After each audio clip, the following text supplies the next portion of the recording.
This is the Horrors of the Earth podcast, and I am Josh. And I'm Clarissa. So today we are going to be talking about lots of things. We are going to be starting off with the Black-Eyed Children. Yes, which Josh did some research on a little bit without my permission. Oh my gosh, it's not to. It's very much a thing that you wouldn't want to talk about. No, you don't want to know. Yeah, but we're just here to give you a nightmare. Okay, so to start off, I'm going to start with the legend, Josh. Right. Do you know anything about the legend? Do not know anything at all. All I know is it's going to be really creepy. Yes, you've seen a few photos, haven't you? I have seen a few photos, and if you Google Black-Eyed Children, I literally Googled Black-Eyed Children and saw one photo and read a couple of lines of text, and I was gone. It is... Anything to do with children and the paranormal can be creepy, Josh. I mean, yeah. So, the legend is that if you hear a knock on your door and you look through the peephole to see a child or a teenager asking to use your phone, or you're walking alone in a deserted area where you are then approached by hooded figures in the form of children who are in need of your help, and they've got black eyes, only there's always something off about them. For one, you feel a sense of dread and terror as they approach, and if you're brave enough to stick around, you might see them look into your eyes. Only what is seen are dead black eyes, devoid of any humanity.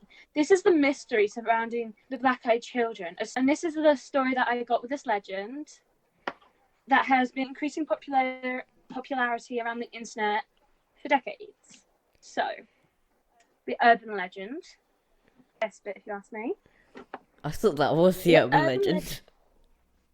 Oh no! Oh my gosh, that was like creepy. I feel like I'm never gonna go outside again now. Just like already. We're trying to give him nightmares, by the way, guys. Oh, and I know I've said it before, but I really want to hit home with this. The audio should be a lot better in future. We are just obviously we can't meet up at the moment, so we're doing over the phone. And although we're using Messenger, we're trying to get the audio as good as possible, but it will improve. So yeah. The urban legend of the Black-Eyed Children, or Black-Eyed Kids as some people know them, has been circulating the net since about 1998, when a journalist named Brian Bethel wrote about a close encounter while sitting in his parked car. Two boys came by asking for a ride home, explaining that they were on their way to the movies and forgotten to bring money. Bethel was tempted momentarily to comply, but his better judgment told him to hesitate. There are many superstitions around the Black-Eyed Children. That one of the main ones that I know of is that if you do as they ask, and obviously this is just a superstition, we don't know if it's real or not, but if you do as they ask, they can make you feel sick for days. Like left them in your house can make you feel sick, and sometimes even death. So what if you don't do as they ask? These children, I don't know. I haven't actually seen much about what they do if you don't comply. I have a longer story here, and it's called The Midnight Talker. Okay. Caller, not talker. Sorry.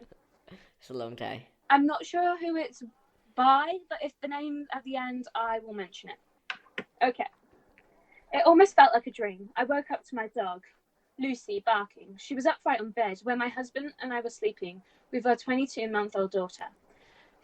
Staring at her door like an unknown stranger was out there, rummaging around. I thought she was just freaking out over a house noise. We'd only had her for 3 months and she was still a puppy. It could have been anything. Our roommate, a creak from the house settling, the awnings moving outside in the breeze. I wasn't too concerned initially. I decided the best bet would to be open the door and show her there was nothing there. It sounds a bit silly, but it's what we do with our daughter when she gets scared. And I figured it should work with a puppy too. I opened the door and as she raced to the front door, she stood there, snarling at the door. It was an angry, violent growl, one I had never heard her make before. I looked groggily at her and opened the baby gate, blocking the doorway, planning to open the door and show her everything was okay. The second my hand reached for the deadbolt, Lucy went wild. She started barking and jumping towards me.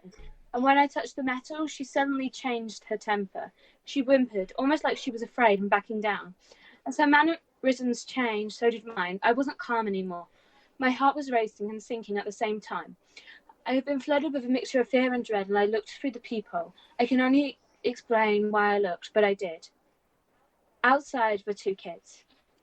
One was just a smidgen shorter than me and didn't look much younger. I'm 21. She looked to be 16 or 17. She was slender and pale. Her hair was light shade of honey blonde, and she wore it long, about mid-back, with long, thin, blunt bangs in the front that covered most of her eyes.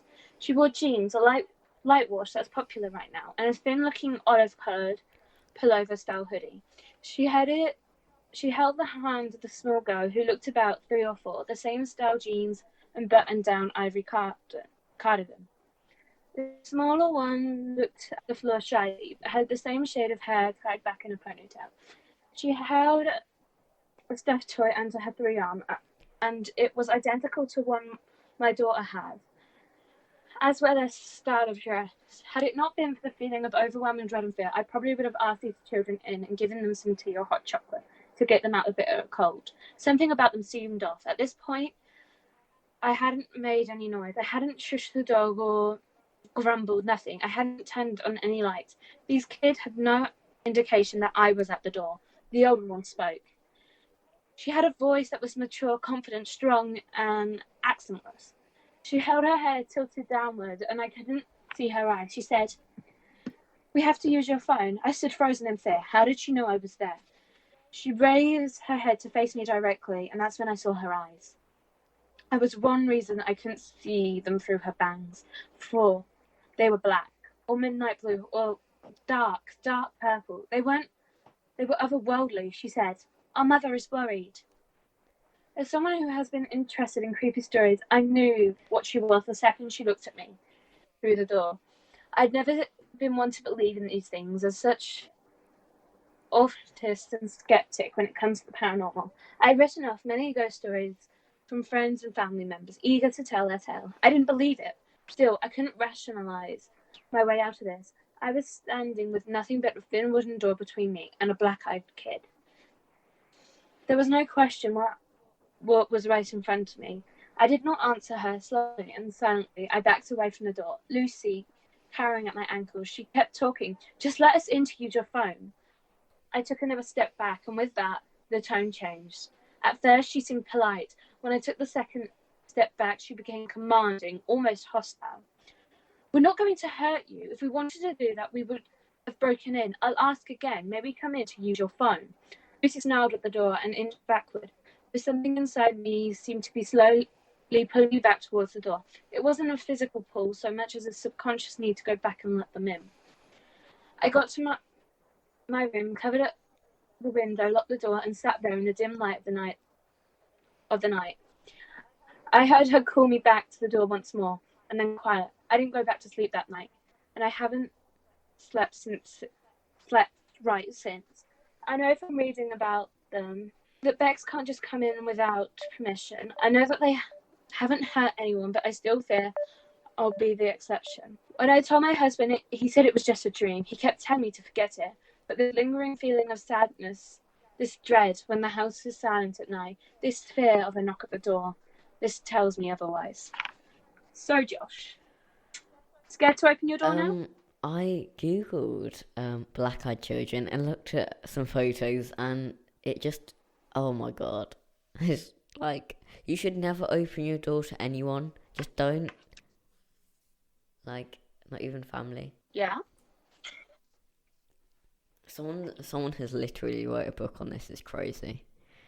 It is to imagine the idea of. So just imagine you're sitting drinking something, sitting down. Someone knocks on your door, and they open your door, and they have black eyes. That is just. I would just slam the door. Yeah. I think that is. What if it was like a 3-year-old though? Kick him.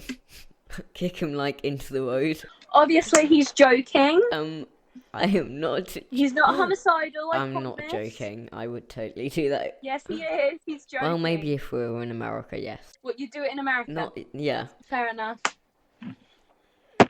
America's in a bit of a state at the moment, isn't it? See, we could do a Horrors of the Earth episode on that. I mean, what? Just America? Yeah, that's pretty much a Horror of the Earth. So our next theory. It is a theory, this one. It's mirrors and the portal theory. Basically, it's saying that mirrors can become portals. Man. I heard this story once where this woman brought a vintage mirror from, obviously, a antique store. Yep. And she loved the mirror, but for some reason her husband didn't. And so she wasn't allowed to keep it in their bedroom, so instead she left it. She hung it up in the hallway. And every night her daughter would come in saying that she saw something in the mirror, though the mother obviously wouldn't believe her, so she'd take her to the mirror and show her, and there'd be nothing there. Until one night, when she did that, she saw something in the mirror. And the husband had previously, but obviously she hadn't believed him either. And then the day after she saw something in the mirror broke. And, well, a lot of crazy stuff started to happen. There were scratches on walls and things like that when they don't have any pets. And their daughter was about, Oh no. 5. The idea of someone living in your walls though, like, that is insane. Oh gosh. The title of this bit is My Story of Evidence of Mirrors and the Portal Theory. It was the 10th of May 2019 and I had finished work a little early that day.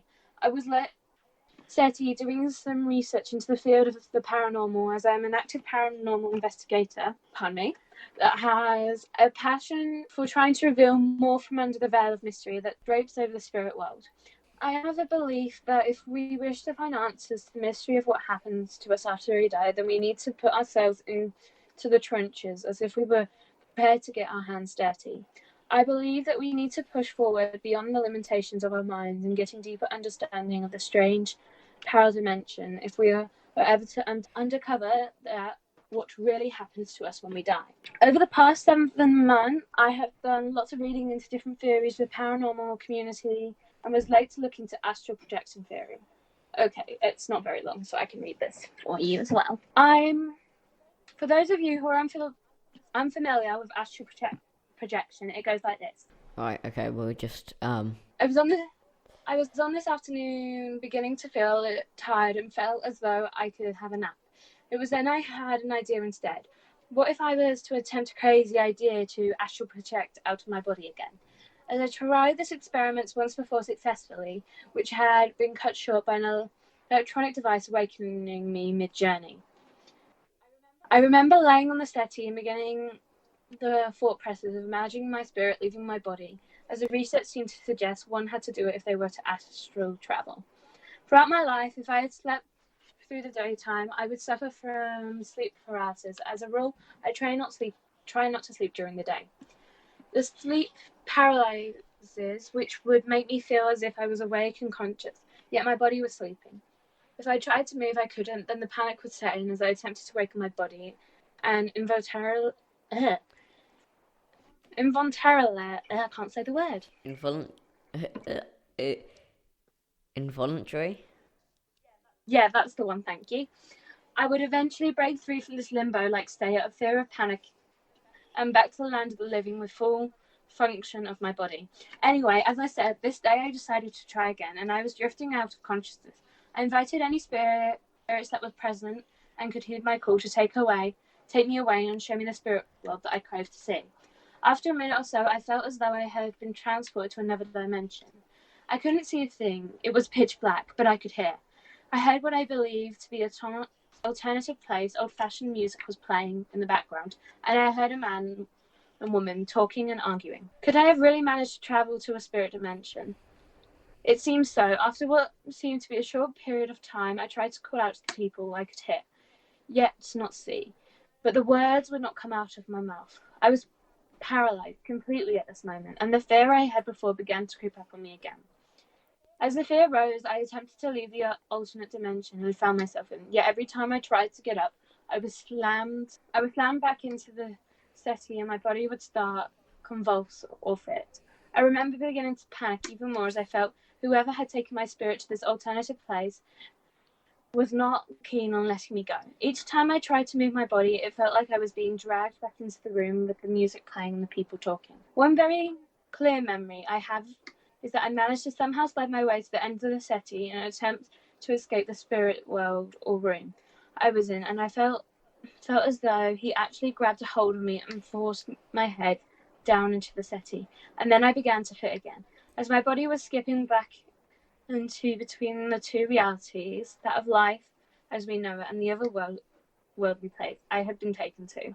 After what seemed like an hour or so of this constant cycle of fitting and being dragged back to the spirit world every time, I tried to force myself awake. I couldn't. I was well and truly trapped and panicking for my life. Luckily for me, my wife was just finished work and came into the house. Her sight of me was seeing me fitting and convulsing on the settee. She was unaware of the experiment I had seen successfully engaged in. I remember skipping back into from the consciousness back to where I had been taken to. Escape seemed futile, and the spirit world could drag me back into its clutcher at will. I remember in one moment of me skipping back into reality of the living room. I was aware that my wife had now entered the room and she was beginning to panic. I remembered hearing her calling out to me. "What's happening?" she asked, and she saw me begin to convulsing again.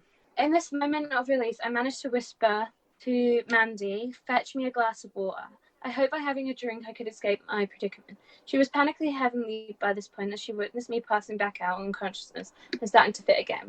It must have been a terrifying and confusing sight seeing me lay there in this state. For all she knew, I could have been having an epileptic fit of something similar. I do not remember Mandy going to get the glass of water as I passed out again and was back in the alternate dimension. But somehow I again managed to escape the spirit world as she passed me the glass of water to my slightly outreached hand. I was having great difficulty moving. It was as if my body wasn't working like it should in the reality we call life. But as I held the glass of water, I immediately fell unconscious again and was transported back into the music playing room. And the sense that I was being held captive by some sort of negative spirit that had gladly taken his opportunity to capture the very essence or spirit of me away, as I had openly invited to start for the experiment. Mandy later told me how she then became consumed with worry, and in this moment she quickly grasped the fallen glass out of my hand as my grip let go again and my body failed. I was back in the music room again, this time though it felt as though I was in the late 1800s in America somewhere. I was beginning to glimpse my surroundings. I could see flashes of the room by now. It was old-fashioned decor and brown in colour. The music was coming from some sort of record player, but I couldn't be sure. Maybe I was in a saloon or something and someone was playing musical instruments, but I honestly do not know. By now, Mandy was beginning to physically shake my body. I began hearing her panic shouting to me again. "What's going on?" I was trapped. There was no escape from the predicament I had got myself into. Suddenly, I was aware by my surroundings again, for the moment back in the living room of my house. But Mandy stood over me, screaming in panic. I opened my eyes quickly as I realized this was a chance to escape. I spoke out to Mandy to pull me up. I was able to reach out my hand. The very moment Mandy held my hand and pulled me up, it was like I was immediately released from the spirit dimension that I had been held captive in and was fully back in our reality. Finally, I had escaped. And the minutes after this experiment, I felt like I had been hit by a train. My body ached all over, and I was completely without any energy whatsoever. This physical condition has been reported many times by others who can astral travel as an after effect of what they have experienced. I began to try and explain what happened to Mandy, but my head was like fog. I couldn't think straight and was so confused still to what happened to me during the astral projection experiment. Some half an hour passed, and I was beginning to recover from the ordeal, and I was telling my wife that I had successfully astral projected to another dimension as it felt so real. Mandy then said, "Okay, this is something I do not agree with whatsoever. Okay, let's hold an Ouija board seance to see if we can validate what happened to you." See, this is the thing. You should always use Ouija boards. They're the best, aren't they? No, they're dangerous and you can get into some real trouble with I them. feel like we should do one for the episode. Email us at the Horrors of the Earth podcast at gmail.com if you would like us to use a Ouija board on an episode. Yeah, you can also tell us your stories and they may be featured. They most likely will be featured if we haven't done it already. Yes. Okay. They had used the Ouija board a great many times, but at this point, and had had multiple communications with spirits using the board. Okay. We decided to film the Ouija session to capture any evidence we could gather, and if we're glad as we did that the session we were about to have was truly outstanding. I don't know why this came up when I searched mirrors and the portal theory, but I guess that I'll get into that in a minute. Negative predicts. Okay. So we quickly set the ritual we were using to conduct the seance with a Ouija board and began. What were you going to say, I was Josh? going to say, what do you think about the whole idea of mirrors being able to turn into portals? Technically, anything can become a portal. If you can communicate with something like a Ouija board, that is a big way that spirits can come through and be invited into your space, even if unintentionally. I have seen quite a few times when people have said, if there's someone there, pinch me or something. But by doing that, you are inviting them into your space, and there is a potential threat that they could cling on to you and harm you. See, I do know quite a bit about this. If you do want to communicate, I do recommend a spirit box. It's probably the most safe way you can do it. Okay, so we're saying do not buy a Ouija board, unless it's for entertainment. So basically, just buy one if you want. If you're not a believer and you... I'm a believer. If you're not a believer and you don't really see the point, if you're going to use an Ouija board, just make sure you do your research into it first. Just don't ask if you're going to die. No. That's a very... Because more than likely, the spirit will tell you it's sometime soon. And because they have power, they will make it happen. Yes, and... We quickly set up the ritual we were using for conducting the seance with the Ouija board and began. Almost immediately, we received a movement from the planchette to the word yes, and the very first sentence that the planchette spelled out was, "Mandy is evil." We asked, why is Mandy evil? We both had a feeling we had been in contact with a negative human spirit that wasn't good. However, I am used to speaking with spirits through the board and immediately took command of the negative presence. Again, I asked, why did you say Mandy is evil? The spirit replied, it was a joke. And I, meaning, was in fact the evil one. When we asked the spirit, can you please tell us your name? No, was the reply. We asked the spirit, was it with us now? Was it the one that had taken away my alternate dimension? And it unbelievably said yes. We had now connected with my captor. The spirit told us eventually that he was called Harlem, or possibly he had taken me to Harlem, and it was his music I could hear.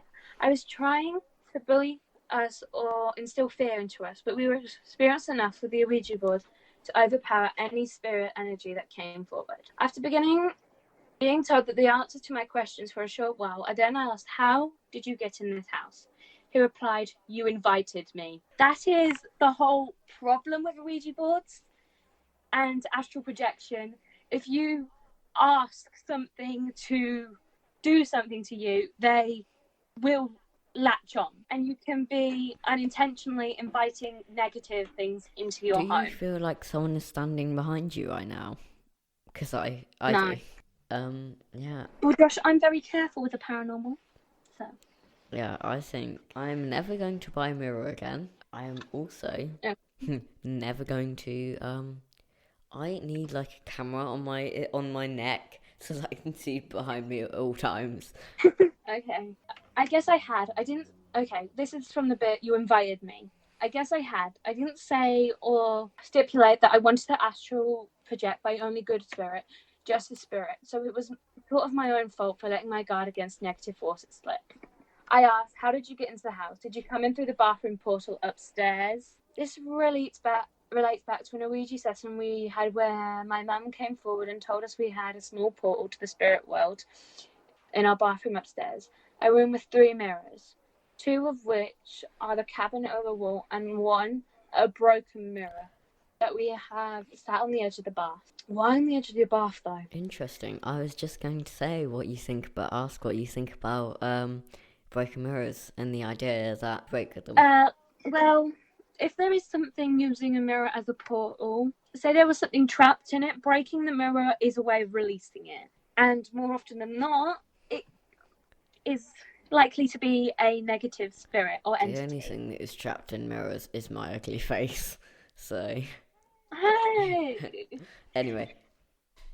He's not ugly, guys. You'll see. He's not. We won't have. We'll be on. There will be a couple of episodes on YouTube.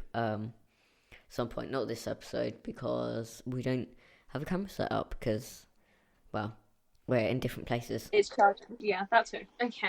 I didn't know who put this broken piece of mirror there, but it had seemed to become, I suppose, quite dangerous. Object's new place of residence. Was this the portal, a broken piece of mirror, which could tie back to all the historical theories that have been circulated for centuries regarding different beliefs with mirrors? Anyway, Harlem, as we now refer to the spirit, said no, he hadn't come through the bathroom door, as he called it. I asked, did you come through the mirror we brought recently at a charity shop whilst on a paranormal investigation? He said one word in reply, clever. Okay, I'm going to admit this because I want to be real with you guys. I just got a shiver down my arm. So, wow. First time that's happened in a while. Yeah, I think that's going to happen a lot more reading these stories. I don't even know how long this one is. Okay, it's not much longer. Okay, clever. It was as if he said it in a smarty, sarcastic way. You have rumbled me, and I know how to manage to get in your home and take you away. I said to him that the door to the spirit was meant to be upstairs in the bathroom. His reply was swift. You changed it. I had somehow changed the portal or doorway to the spirit world to this new mirror. There is a backstory to this mirror I will explain at the end. If the backstory is not too long, I will read it, but otherwise, I will tell you the website and you guys we'll leave a link in the description so you can check that out. We'll leave a link to all of the sites and places, so if you want to read any of the stories. Yeah. The first story with the black-eyed children was 16 terrifying encounters. I only read the first one because it was the longest and the best of them all, I think. So. Yeah, apparently that is just the creepiest. What if you turn into a black-eyed child? I don't think that's how it works, Josh. Yeah, but what if, like... They're paranormal entities. Yeah, but they could, like, turn you into something. Okay. After we had collected all the answers we felt needed, we began the process of removing the spirit from the board and out of our home. We knew he was a nasty man in life and also in spirit, and he needed to go. I again took charge and told Halem he was not welcome here in our home, and indeed not welcome through our Ouija board, and I ordered him to take the planchette to goodbye and leave our home. He knew he had no power over us and had to do as I commanded, and the planchette moved slowly to goodbye. We immediately said the closing prayer of protection and banish all spirits we may have contacted with to go back from where they came from, and not to stay in the spirit in our home. And then remove the planchettes from the board and overturn the board itself to display the energy we had created with our seance. At this time, Mandy was a little rattled by the nasty spirit and said she felt burning sensation on her neck. She went to look in the mirror on the wall and was shocked to see a burn mark or welting coming from her neck. She turned to me. Look, he has marked me. That's why you don't talk with a Ouija board. I once had an experience where someone I knew had a bruise, and it was multiple bruises, and it looked like someone's hand was there.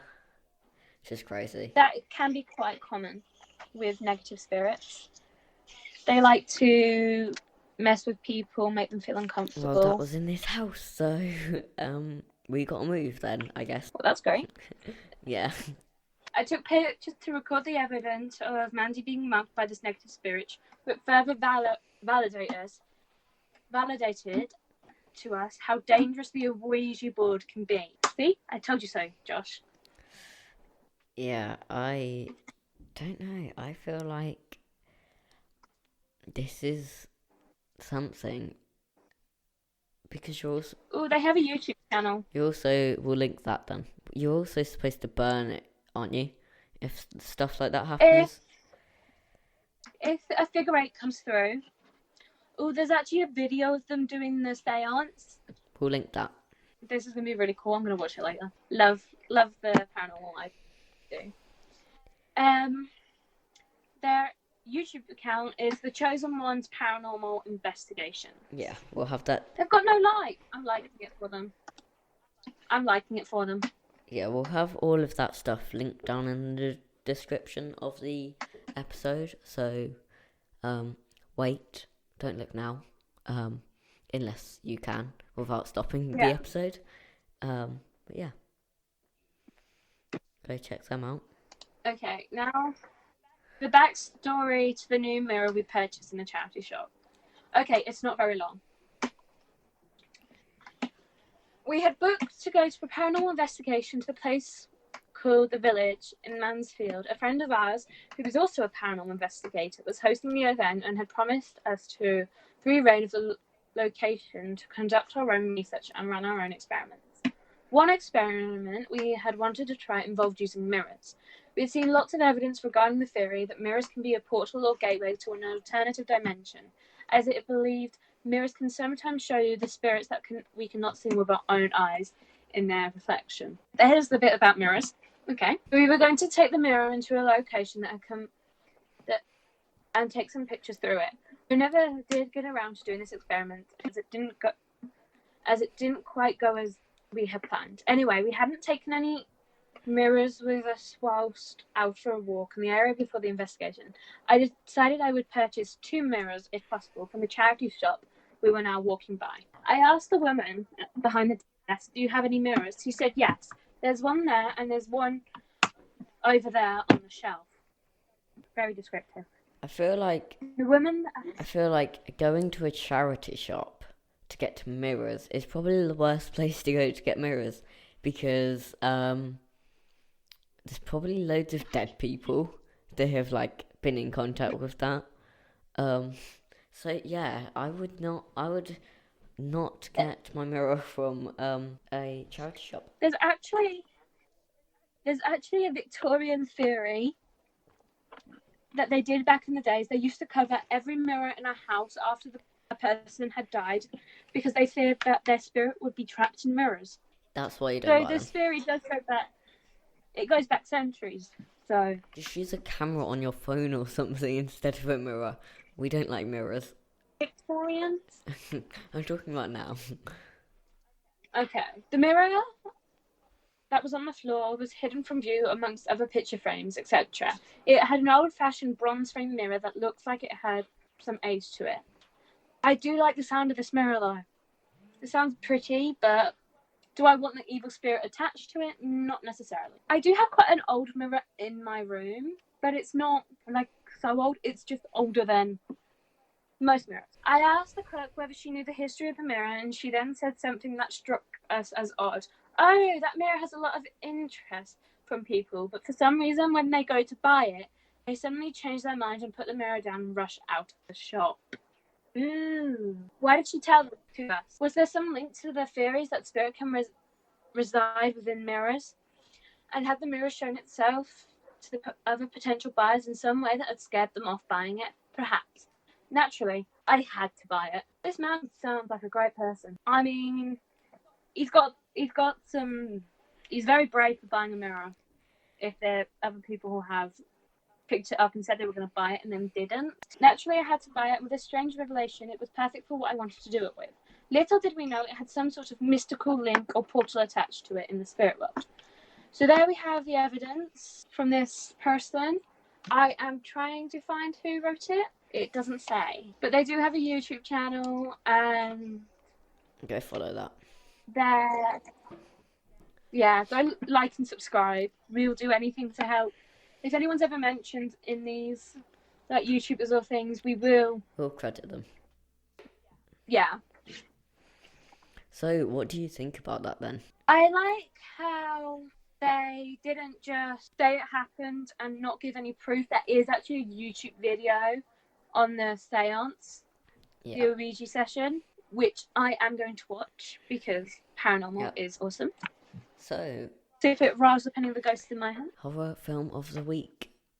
Dark Shadows. It's on Netflix at the moment. Yeah, so go watch it now if you have Netflix. And Yeah. next up, we will be starting a book, which will be a recurring thing on each episode. We will be doing a chapter of a book called... It is called Frozen Charlotte. Frozen Charlotte. So that is the book we will be reading. We'll start on chapter 1 today. It's by the author Alex Bell. He has wrote quite a few stories, and I think that most of them are horror. I've only read parts of this one.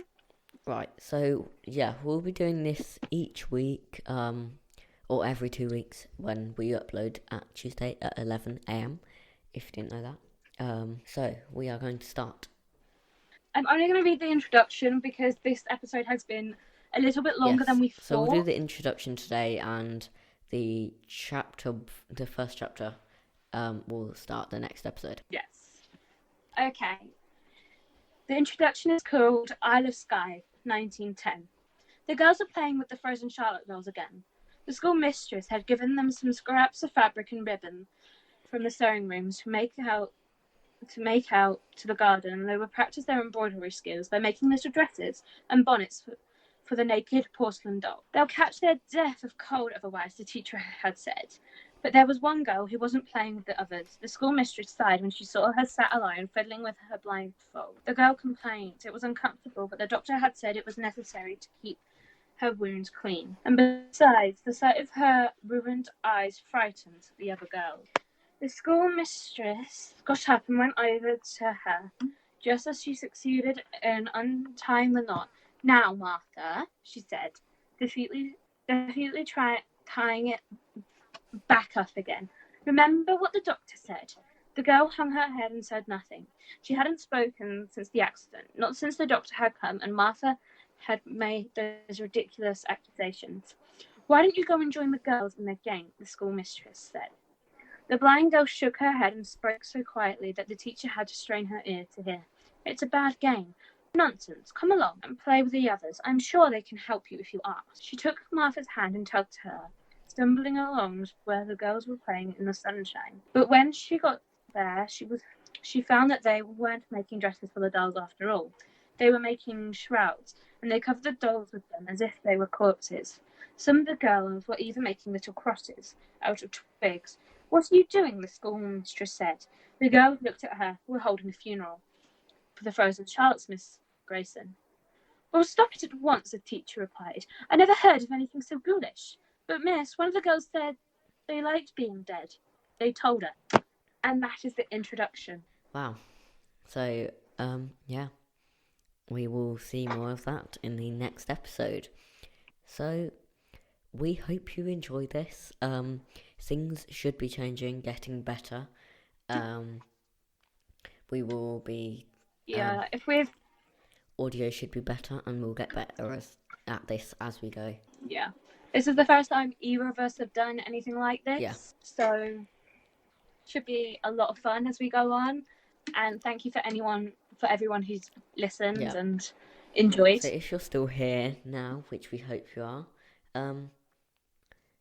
go check out the description and follow all those people. And we are going to leave you with this outro.